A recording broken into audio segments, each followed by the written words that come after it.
Here's something I want to know. I want to know what's actually illegal in Grand Theft Auto. Because there are lots of crimes you can commit in the game that will get you arrested, obviously. But there are also a whole lot of things that seem like they should be crimes that don't seem to get you arrested. Including reckless endangerment, obstruction of traffic, carrying a weapon of mass destruction, and much more. So what we're going to do today is test over 20 different crimes that I suspect could be illegal in GTA 5. From super obvious things like murder all the way down to silly little crimes like felony vandalism, and based on what we find, we're going to try and compile an actual list of laws that govern the city of Los Santos, and we'll divide those laws into misdemeanors and felonies based on how severe their response is in the game. I want to start by going through all of the more obvious crimes, the things that everyone is probably already aware will get you in trouble with the law if you do them in Grand Theft Auto 5. And once we do that, then we'll dive into the more complicated ones. So let's start with something relatively benign. Discharging a firearm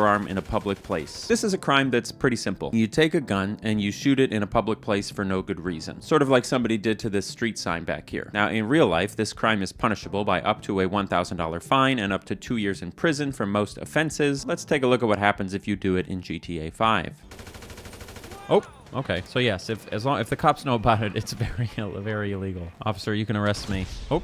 Or not, you can kill me. Okay, so our first crime, discharging a firearm in a public place, is in fact illegal in Grand Theft Auto 5, and it carries with it a punishment of death, which frankly, most of the crimes in this game do. Grand Theft Auto uses a star rating system to judge the severity of a crime. 1 star means the police will come and arrest you, and anything that's 2 stars or higher means that you're gonna be you saw what happened. But what about a crime that doesn't actually involve firing a weapon? What about just walking around, pointing a weapon near people and chasing them aggressively down the street, even if we never fire a single shot? This is what we would call aggravated assault. And in Grand Theft Auto 5, it's also illegal. But surprisingly, it can actually be a little tough to get the police to show up for it. But you know who does show up if you commit aggravated assault? So the fire department showed up.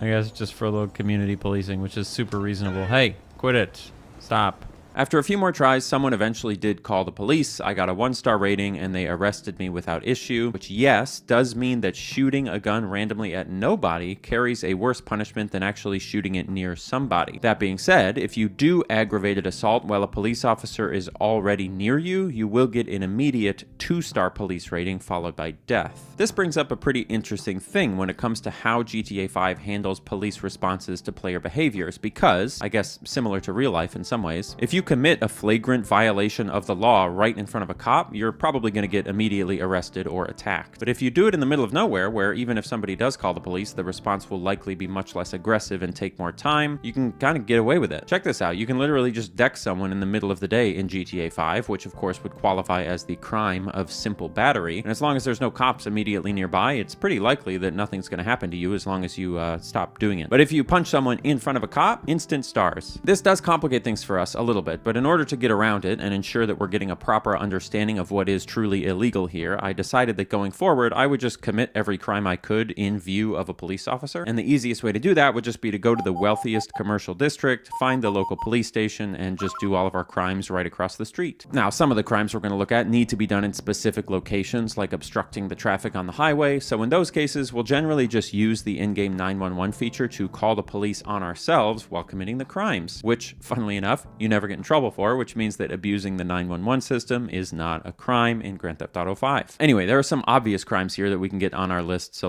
we'll get those out of the way right now. Number 1, murder, which is the intentional killing of another human being, is of course illegal in Grand Theft Auto 5, but weirdly, it only gives you a 1-star wanted rating. Usually. We'll come back to that. Number 2, non-aggravated assault on a peace officer, which is when you either threaten or attempt to cause serious harm to an officer of the law, but without like a weapon on you. That's what makes it non-aggravated. And that of course is straight up illegal, and it will also get you a 1-star rating. Number 3, attempted murder of a peace officer, which of course is when you intentionally try to kill a police officer. That is also illegal, and it will get you the most aggressive police response of everything we've looked at so far, 3 stars. But funnily enough, successful murder of a peace officer, which is also illegal, will also get you 3 stars. As you can see, this game has some pretty funny value systems when it comes to ranking various crimes, but ultimately, all of these things do seem like they should be crimes.